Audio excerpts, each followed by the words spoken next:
সূরা ফাতিহা। সূরা ফাতিহা পড়ে যে ব্যক্তি আল্লাহর কাছে রোগের শেফা চাইবে, আল্লাহ তাকে ওই রোগ থেকে শেফা দান করবেন। তোমরা তোমাদের ঈমানকে ঠিক করো, অল্প আমলই নাজাতের জন্য যথেষ্ট হবে।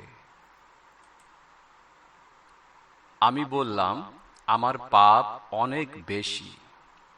আল্লাহ বলেন, আমি তওবাকারীদের ভালোবাসি। প্রিয় নবী সাল্লাল্লাহু আলাইহি ওয়াসাল্লাম বলেন, যে ব্যক্তি প্রতি ফরজ নামাজ শেষে আয়াতুল কুরসি পড়ে, তার জান্নাতে প্রবেশ করতে মৃত্যু ছাড়া কোনো কিছু বাধা হবে না।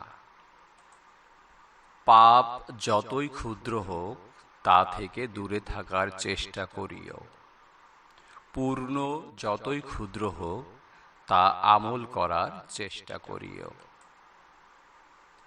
কিয়ামতের দিন যে জিনিসটা মুমিনের পাল্লায় সবচেয়ে ভারী হবে, তা হলো উত্তম চরিত্র।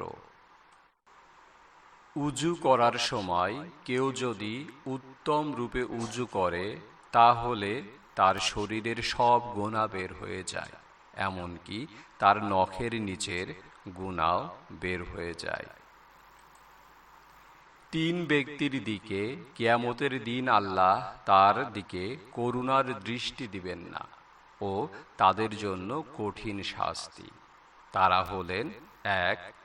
গিটের নিচে কাপড় পরিধান করা পুরুষ, ২. খোঁটা দানকারী এবং ৩. মিথ্যা কসমে পণ্য বিক্রয়কারী।